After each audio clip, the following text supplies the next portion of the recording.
Olá, estamos de volta para mais uma edição do Portal O Tempo em análise das eleições 2016, desta vez com o cientista político Lucas Cunha, do Centro de Estudos Legislativos da UFMG. Mande sua pergunta na caixa de comentários do Facebook, logo abaixo do vídeo. Vamos falar agora sobre a ausência do eleitor, a importância das redes sociais neste pleito, os partidos vitoriosos, a presença do marqueteiro e o que você quiser perguntar. Tudo bem, Lucas? Boa noite, Helenice. Tudo bem? Tudo jóia. Lucas, então, a gente tem aí já essa questão do voto, né? Até alguns números aqui que o Sérgio Frades, da DCM, passou enviando para você analisar. Número de eleitores que não compareceram, aí teve um percentual de 21,74%, corresponde a 397.151 pessoas. Votos brancos somaram 7,17% e nulos 14,25%. Além desse descontentamento geral, o que a gente pode traduzir desses números? O que eles demonstram? Bem, a conjuntura é desfavorável para a política. O eleitor olha para a política e olha para os políticos de uma maneira muito negativa. Isso contribui para uma visão negativa do que é o político na vida das pessoas, né? O que é o político na vida cotidiana das pessoas. Então, essa visão é reforçada por denúncias de corrupção, é reforçada por um descontentamento geral com a classe política, um descontentamento geral com o modelo de representação e o sistema político brasileiro como um todo. Esses elementos são reforçados por conjunturas locais.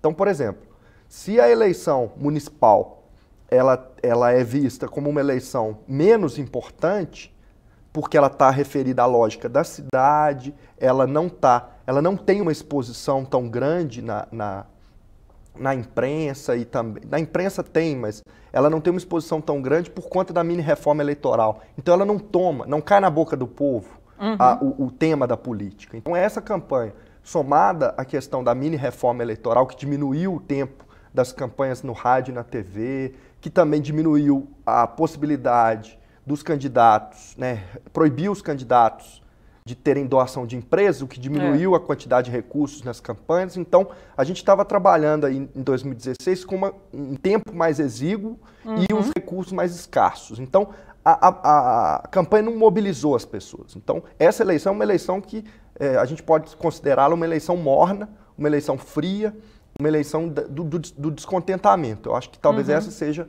a palavra que traduza o sentimento dos eleitores para com a política de um modo geral e para com o sistema político brasileiro. É fruto, esses dados de abstenção, brancos e nulos, são fruto de descontentamento político por parte dos eleitores de um modo geral. Agora, isso só vai aumentar ou é uma questão situacional?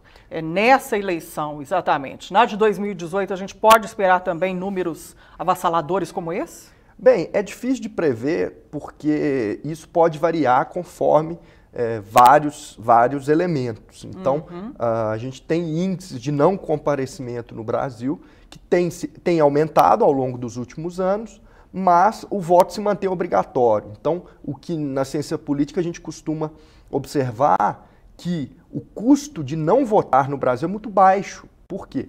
O voto é obrigatório, o voto é um direito e um dever ao mesmo tempo, mas o custo de não votar é muito baixo. Então o eleitor ele tem poucos mecanismos, digamos assim, de punição desse dever dele, se é que é um dever. Eu considero que é um direito de dupla face, né? Um direito e um dever ao mesmo tempo. Mas que essa taxa de não comparecimento, ela tende a se estabilizar ou aumentar. Então isso é preocupante do ponto de vista de quem pensa na reforma política, de quem pensa na qualidade da representação política no Brasil e também para quem pensa que a política é um espaço, sim, de tradução de interesses, de convergências, de transformação da sociedade, de melhoria da vida das pessoas de um modo geral. Não é isso que os eleitores, esse descontentamento dos eleitores, traduziu nas urnas em 2016.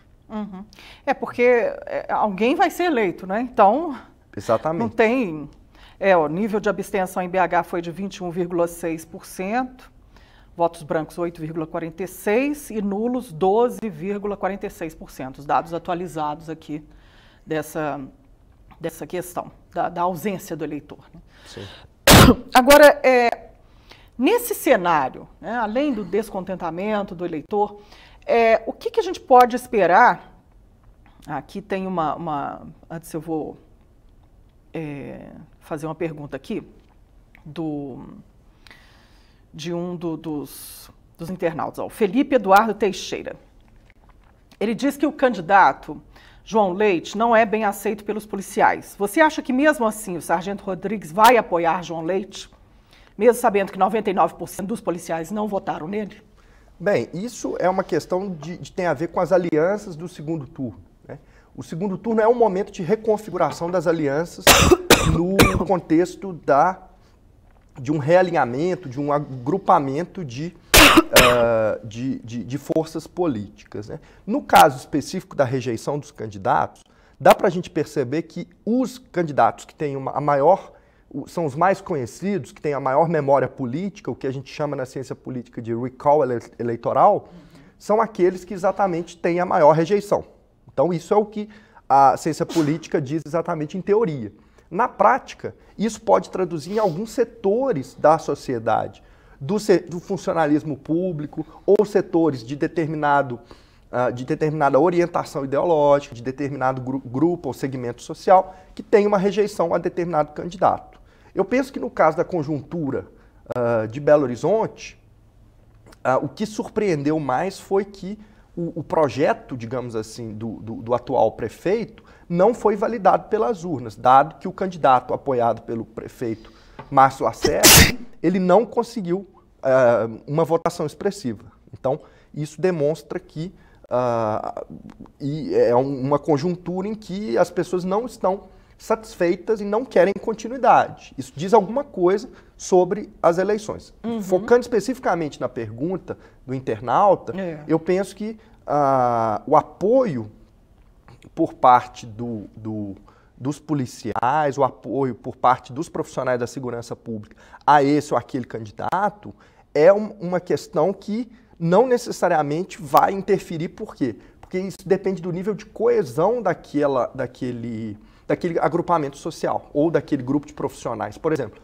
quando se diz que os professores todos vão votar em determinado candidato ou que os profissionais da saúde vão votar em determinado candidato, é uma afirmação temerária, porque é uma afirmação que generaliza demais. Então, eu não diria que todos os profissionais de determinada área vão fechar com um determinado candidato ou vão descarregar votos nesse ou naquele candidato. Então, isso depende do nível de rejeição. A minha percepção é de que a disputa no segundo turno, pela questão da igualdade de tempo na televisão, ela vai acabar gerando uma vantagem para o candidato Calil. Uhum. Isso é o que eu analiso exatamente pela questão do tempo, que vai ser dividido por igual, e isso tende a tornar a eleição mais competitiva para prefeito nesse contexto de segundo turno. Agora, eu não saberia aqui prever se os profissionais da segurança, ou se os profissionais da saúde, da educação, ou determinado segmento da sociedade vão votar neste ou naquele candidato, até porque as pesquisas... É uma nova eleição agora, né? Sim, começa do zero. Então eu penso que tudo candidato com o mesmo tempo na TV. Começa do zero. Assim, tem projeções sobre a pesquisa, né, sobre o segundo turno, mas eu penso que a dinâmica do segundo turno é uma eleição completamente diferente. Até porque os apoios dos terceiros e quartos colocados têm algum impacto sobre os candidatos, mas os eleitores são independentes para votar. Numa eleição tão fragmentada como a de Belo Horizonte, eu penso que os eleitores...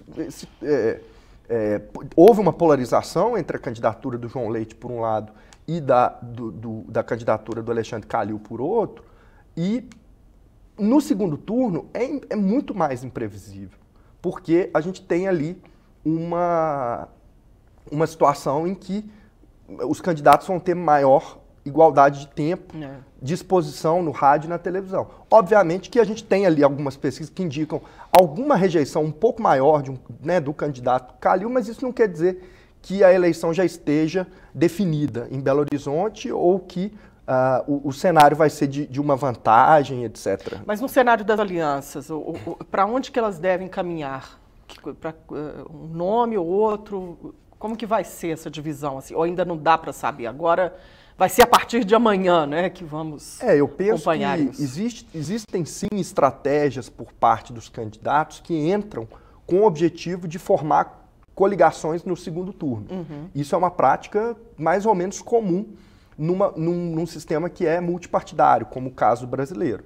Então, eu penso que não é exatamente uma surpresa ou uma novidade a gente observar que alguns candidatos entram para tensionar a disputa e para, eventualmente, angariar apoios apoios no segundo turno. Isso é usual na prática normal, né? da Se vai política. pender para um lado ou para o outro, aí agora vai depender de cada um, né? De como que vai aliar. E tem isso, o ritmo da campanha. E alinhavar, né? Eu penso que tem o ritmo da campanha no segundo turno, que é uma campanha que ela está muito mais polarizada. Nesse sentido, os candidatos têm que estar muito mais preparados para poder saber em que medida vão dosar a sua defesa, em que medida serão atacados pelo outro, como vão bolar estratégias de se mostrar, de apresentar propostas, de se mostrar como candidatos ali que têm viabilidade para governar o município. Ô Lucas, e ainda sobre essa questão de apoios, o Adilson Viveiros, ele pergunta, internauta, perguntando, quem você acha que o PT vai apoiar? Bem, a minha avaliação é de que o PT saiu bastante chamuscado nessa eleição, né? A candidatura do Reginaldo Lopes, ela não decolou. Por que não decolou? Eu penso que tem a ver com uma perda do eleitorado petista em Belo Horizonte e um crescimento do sentimento de uma sensação ou de uma constatação antipetista, digamos assim, que acabou afetando a candidatura do Reginaldo Lopes, que foi um candidato que teve uma votação que não é irrelevante. Nesse sentido, um apoio do PT é algo que... Um apoio da candidatura do Reginaldo é algo que é importante, mas que eu penso que, do ponto de vista do eleitorado, que se manteve fiel ao partido, que votou no Reginaldo, ele vai tender exatamente a tomar vai se dividir. Eu penso que a posição do partido do PT, exatamente porque o PT não tem alianças programáticas com o PHS do Alexandre Calil, nem tampouco com o PSDB do João Leite no plano macro. Pode ficar até nulo, então. Eu penso que é possível que o PT se mantenha neutro, mas que os votos que o Reginaldo teve na eleição, eles também representam, em alguma medida, um voto anti-PSDBista, digamos, se é que a gente pode falar num voto anti-tucano, sendo que o voto antipetista é o que mais predomina na cidade de Belo Horizonte, é o que mais predominou, e aí é uma nova dinâmica da cidade, né?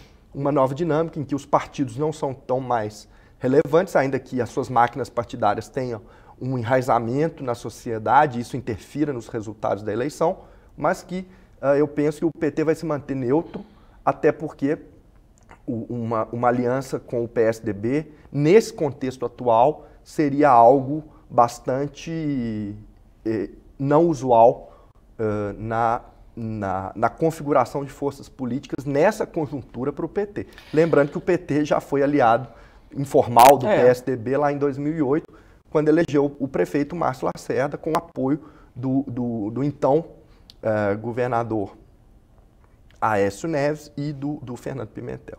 Nada é impossível, então, nesse cenário, né? Nesse tabuleiro, né? É um jogo que ainda não está completamente fechado. As urnas fecharam-se agora. Então, é uma nova etapa, digamos assim, de reconfiguração de forças políticas, ainda que eu pense que nessa configuração polarizada que se demonstrou a eleição em Belo Horizonte, eu penso que os apoios dos outros candidatos vão ter um efeito na votação do segundo turno, mas esse efeito pode ser residual.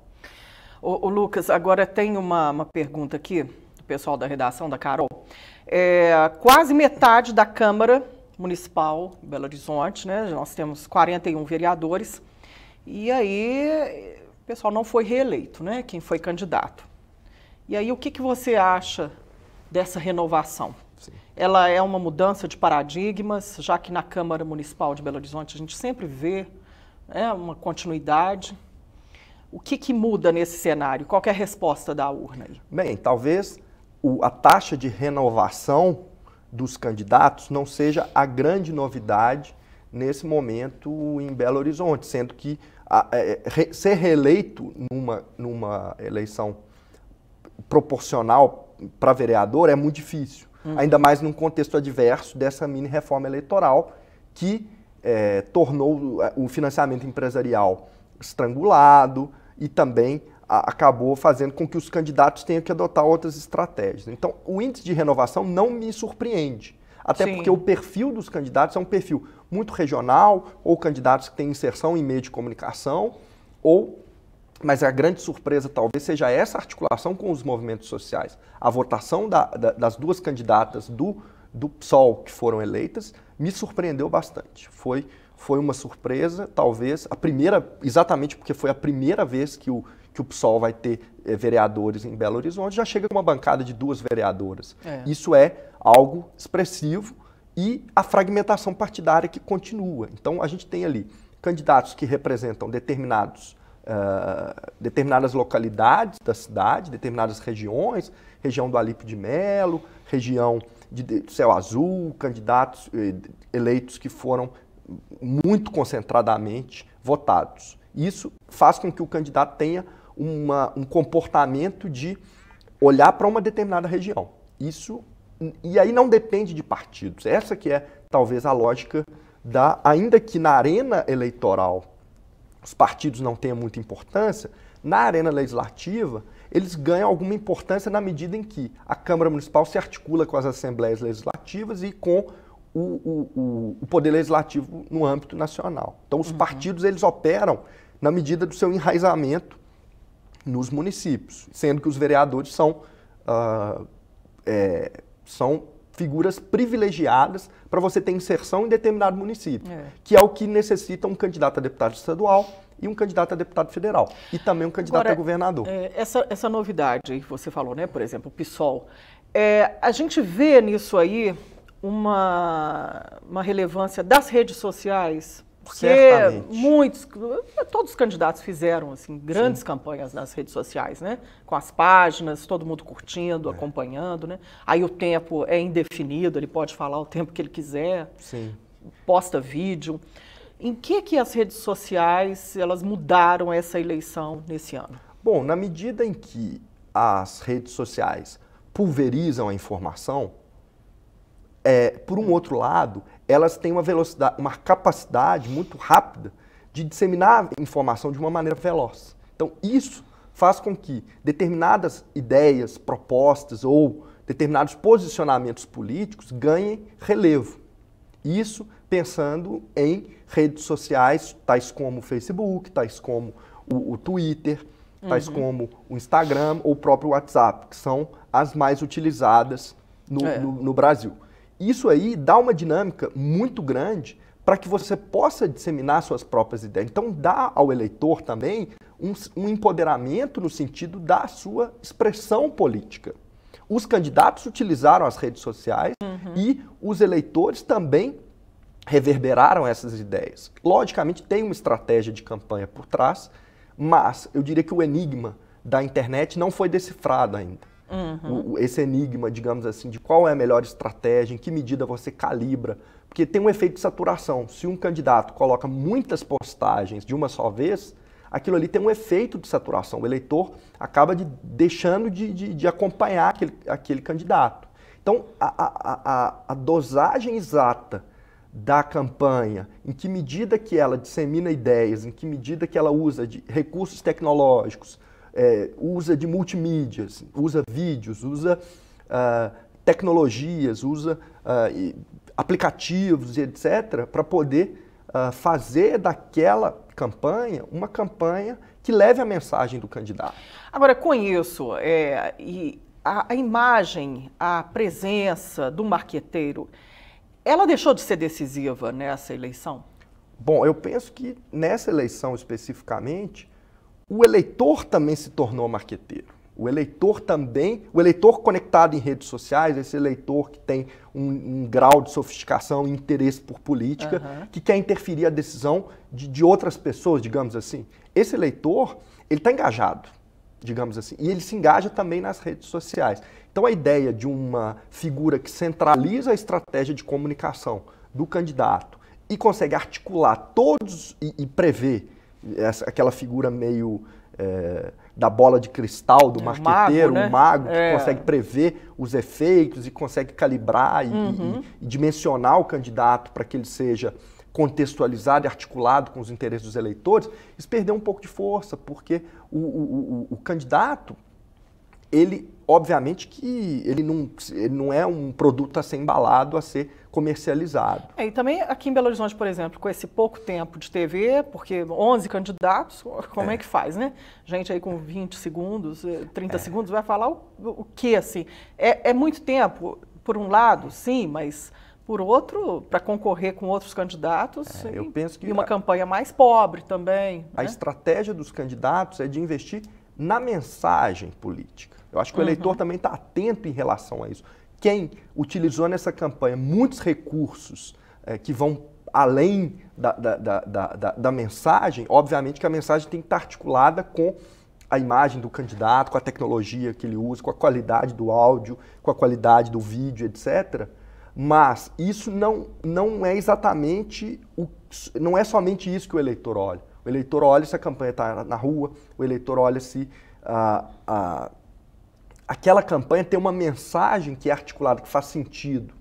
Eu acho que talvez seja essa coerência da candidatura, que seja a questão mais importante numa campanha política que é extremamente pulverizada, que você tem informação. E isso é bom para a democracia, que se tenha uma disseminação de informação. Obviamente que nem sempre na internet a qualidade da informação é verificada ou é verificável, mas a quantidade de informação é muito maior do que há 10 anos atrás. Então, isso muda completamente o contexto da eleição e eu penso que a ideia do marketing político ela tem que ser revisada na medida em que o protagonismo do candidato tem que estar muito mais articulado com o interesse do eleitor e o marqueteiro, a pessoa da estratégia de comunicação, tem que ser feita para articular esses dois polos e não para fabricar uma imagem que às vezes é fora de contexto, é fora de lugar. Né? O candidato que segue o marqueteiro sem ter um posicionamento pessoal, que vai na estratégia muito redondinha, depois ali, vai aparecer, ele pode acabar se deslizando ali em algum contexto de enfrentamento, etc. Ô Lucas, qual partido, na sua opinião, que delineou uma grande vitória nessas eleições municipais e que aí, o que isso vai influenciar no cenário de 2018? Bem, em primeiro lugar... Qual foi o grande, se teve, né, um grande vencedor e um grande perdedor? Em primeiro lugar, a gente tem que considerar a fragmentação partidária, que a eleição municipal ela tem uma lógica local. Então isso é muito importante para a gente compreender como se dá eleições nos municípios, principalmente em municípios menores, médios e pequenos municípios. A lógica de partido, de polarização partidária, ela não segue a estrutura da polarização partidária do sistema partidário no país. Pois bem, dito isso, a gente pode tirar algumas conclusões das eleições. O primeiro aspecto que chama a atenção é o fato do Dória ter vencido em primeiro turno em São Paulo. Isso tem um certo grau de ineditismo, digamos assim, mas isso é considerável uma vitória do PSDB paulista. Isso é uma vitória de Alckmin? E aí ele já quer, com isso, já se coloca como um nome para a eleição em 2018, quer dizer, a gente já tem um debate antecipado de 2018, já que Aécio e Serra também postulam pelo PSDB. Sim, dá para a gente observar o nome para um certo grau de disputa interna no PSDB e essa disputa... ela gira em torno do PSDB paulista, né, que é uma das sedes que fundaram o PSDB, mas é importante a gente considerar que a eleição de 2014, ela conseguiu evidenciar que o candidato do PSDB, Aécio Neves, teve uma votação expressiva, melhor que a do Serra. Mas me fala, qual partido para você que sai vencedor nesse embate? E qual sai perdedor? Ou a gente ainda não pode nomeá-los?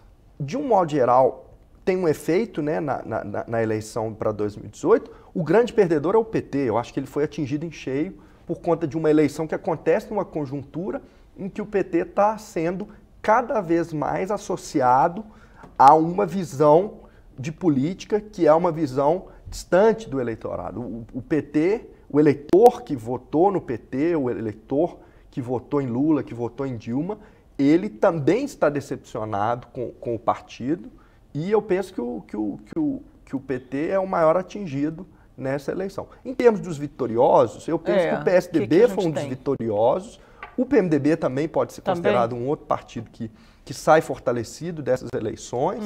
Né? Se a gente pensar a reeleição do ACM Neto em Salvador é um fôlego também, é uma resistência. O Democratas, partido aliado, né? Que é o Democratas, né? E os demais partidos são partidos que estão ali gravitando em torno dessa nova base que sustenta, essa base congressual que sustenta o governo Michel Temer. Então, alguns outros partidos, como o PRB do Crivella, ou mesmo outros partidos que não são tão grandes assim, o próprio PSB, que é um partido... Então, o eleitor ele voltou-se para a direita nessas eleições? Eu acho que ele voltou a flertar com a direita. Isso não é um fenômeno brasileiro. Na América mundial, Latina, né? A gente vê aí. Na Europa do Ocidente, na América Latina. Nos Estados Unidos também a gente está aí à beira de uma eleição que não se sabe ainda, né? Esse início do século XXI, se a gente teve ali nos anos 2000, né, um giro à esquerda, digamos assim, nesses países, no âmbito dos governos locais, a gente pode observar uma tendência já a um giro à direita já. Então a gente observa isso na eleição do Macri na Argentina e outros exemplos disso. Então, digamos que os partidos de esquerda ou as coalizões dos governos de esquerda entraram em algum dilema aí. Estão numa situação vivendo exatamente um dilema, porque o modelo de governança, digamos assim, baseado, né, em coalizões, baseado em apoios que transcendem o próprio espectro da esquerda ou da centro-esquerda, isso foi, digamos assim, isso já foi superado e o eleitor observou isso e puniu os partidos que fizeram isso. Então, nesse sentido, para o caso especificamente do PT que foi atingido, eu penso que é sim um momento de crise dentro do PT e é um momento de repensar estratégias, tal qual, por exemplo, o Partido Socialista Operário Espanhol, o PSOE. Né? O PSOE, na Espanha, ele teve sim de reestruturar-se. Vai ter que se reinventar, né? Se reinventar para se manter como um partido viável, um partido médio. Lucas, tem uma pergunta aqui do Diego Escorvo. Lucas, você acredita que a mini-reforma eleitoral acabou ajudando a Áurea, uma vez que os eleitores do PSOL votaram em peso no nome mais forte do partido para 2016? A Áurea que foi a mais votada, né, gente? Exatamente. Para a Câmara Municipal de Belo Horizonte. Bem, a gente tem que lembrar que mudam-se as regras e mudam-se as estratégias. Então, esse é um pressuposto básico da ciência política, que a gente tem que entender que muda a regra do jogo, mas a gente não pode manter e fazer simulações com base nas mesmas estratégias que os atores políticos utilizavam antes. Pensando que os eleitores estavam ali... Havia, sim, uma campanha, o próprio Jean Willis declarou isso no seu Facebook, na internet, dizendo que o voto em legenda seria prejudicial ao PSOL. Então, isso foi uma dica, ou foi um alerta, digamos assim, para esse eleitor que acabou reverberando na campanha da Áurea, nas campanhas do PSOL, de um modo geral. E o voto em legenda no PSOL, que costuma ser grande, acabou ficando em 3.300 votos, alguma coisa assim. Uma votação pequena. Sim. Comparável a outras votações porque pensando que esse eleitor do PSOL é um eleitor que tem um alinhamento ideológico mais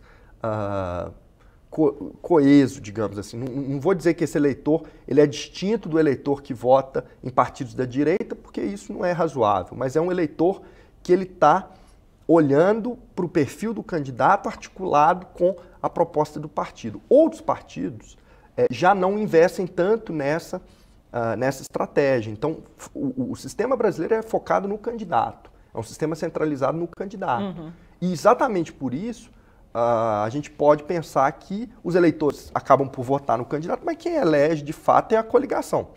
Isso aí é uma questão que é uma conta um pouco complexa do coeficiente eleitoral, do coeficiente partidário. Isso não é uma questão usual para o eleitor, mas o eleitor sabe que se ele votar, se o candidato dele tiver muitos votos, ele vai acabar elegendo. Então, agora, aquela coisa do puxador de votos, né, que a gente viu com o Tiririca e tudo, isso agora se perdeu, né, com essa mudança eleitoral. Na realidade... Né? Ou você acha que não se perdeu tanto assim, que ainda tem uma coisa forte? Eu penso que o efeito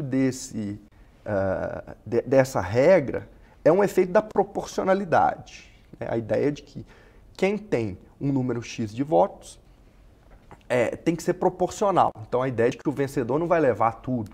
Uhum. A ideia é de que a gente tem que ter um equilíbrio de forças até para a gente sobre-representar as minorias e não majorar as maiorias. Senão a gente vai ter, digamos assim, um sufocamento do sistema partidário no âmbito do legislativo. Pois bem, dito isso, é importante a gente ressaltar que a eleição proporcional ela é muito mais favorável para partidos pequenos do que a eleição majoritária. Se a gente pensar que se no Brasil a gente adotasse um modelo como é o modelo estadunidense ou como é o modelo inglês, a gente teria um efeito de diminuição dos partidos.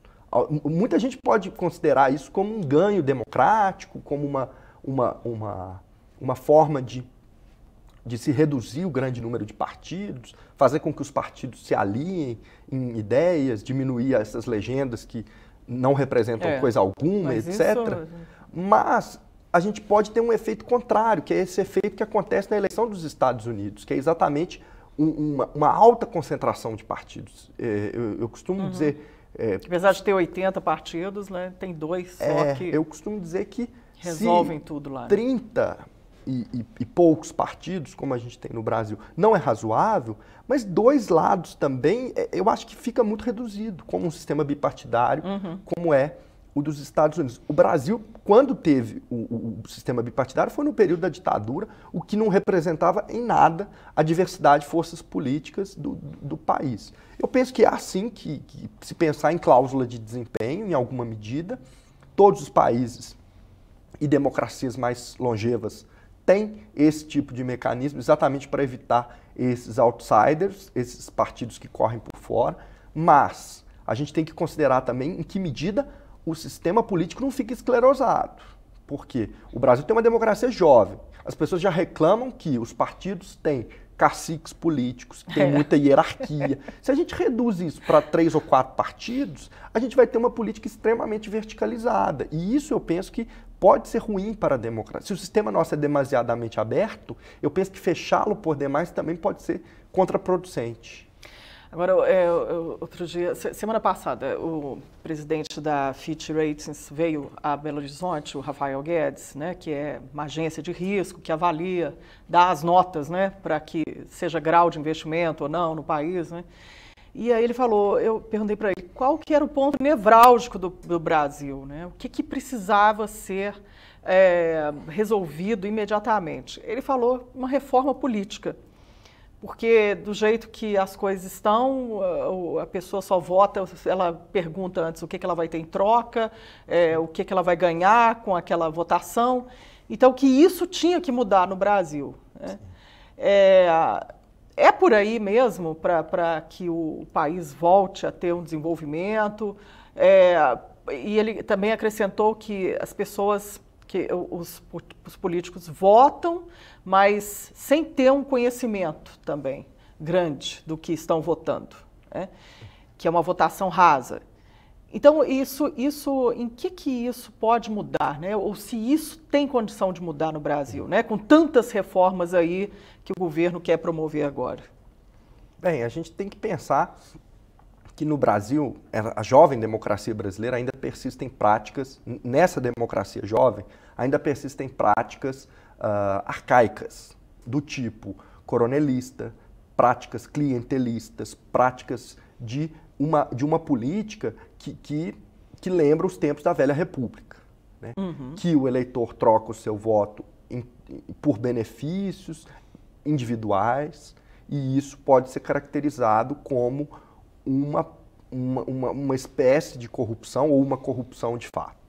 Isso aí é digamos assim, um problemão no Brasil, porque o Brasil vive com práticas políticas que são consideradas do século XIX até hoje, né? Então, a gente tem sim que pensar uma reforma política, isso é relevante, mas, por um outro lado, a gente tem que pensar na qualidade da representação. Então, se os políticos tendem a serem eleitos sobre um sistema que tem distorções, sobre práticas que eventualmente não são republicanas, práticas que não são dentro da lei, você claro que vai reverberar esse tipo de prática dentro do sistema político. E aí a gente tem um problema que é a qualidade da representação e a falta de confiança nas instituições. Isso é, digamos assim, um casamento perfeito entre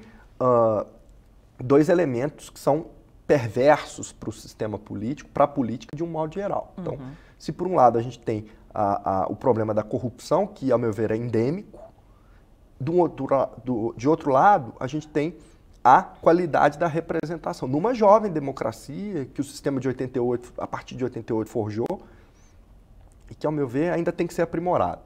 Mas a especialização dos políticos, né, em termos de profissionalização da política, a democracia exige políticos profissionais. Isso é fundamental da gente ressaltar. Quando se pensa em representação nas comissões, no Congresso, etc., a gente tem que pensar em pessoas que estão ali na atividade política, fazendo política de uma maneira que é efetiva. Obviamente que a gente precisa sempre oxigenar o sistema político. Não adianta a gente deixar as velhas oligarquias no poder, que elas vão se apoderar delas e vão usurpar o poder do Estado de uma maneira que é persistente. Então, a meu ver, é fundamental, se é fundamental, por um lado, a gente ter uma boa política, boas práticas na política, políticos que são ficha limpa, políticos que são de uma conduta ilibada e etc., por um outro lado, é fundamental, a eleição é um mecanismo fundamental de escolha das novas elites políticas, ou dos novos representantes da política. Então, nesse sentido, eu penso que quando a gente vê a taxa de renovação em Belo Horizonte, quando a gente vê disputas acirradas em cidades que têm segundo turno, quando a gente vê candidatos que, como no caso do Rio, que tem uma novidade no Freixo agora, chegar, né? Ou em Belo Horizonte, que a gente tem um partido que não chegava no segundo turno e que agora chegou no segundo turno com a candidatura do cara.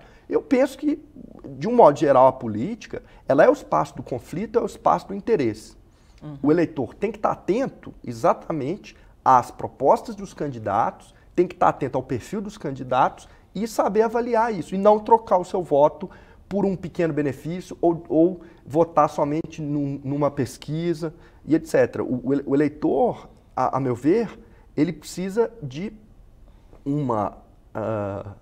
a política pode ser discutida em qualquer âmbito, né? Em casa, na escola, onde for, no trabalho, enfim. A política, ela é pública, exatamente, é um espaço da coisa pública. Nesse sentido, a gente pensar a coisa pública é fundamental e não interesses particulares, interesses privados. Pensar em coletividades, né, de um modo geral. Então, no Brasil, a gente precisa repensar um pouco essas práticas antigas da política. Eu penso que a gente ainda tem muitas persistências. Quando a gente fala assim, as novidades da política no Brasil, a gente tem que olhar também as recorrências. Quais são os candidatos que continuam sendo eleitos através de práticas arcaicas? Quais são aqueles modelos, aquelas formas de fazer política que pouco ou nada inovam.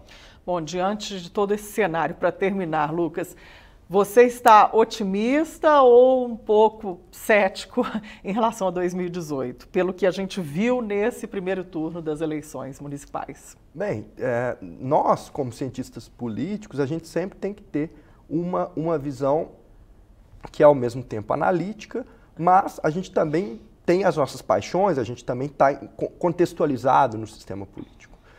Eu penso que a democracia é fundamental no processo político. A democracia ela é um sistema de procedimentos que ela é melhor do que os outros. Então a democracia não é só uma regra do jogo.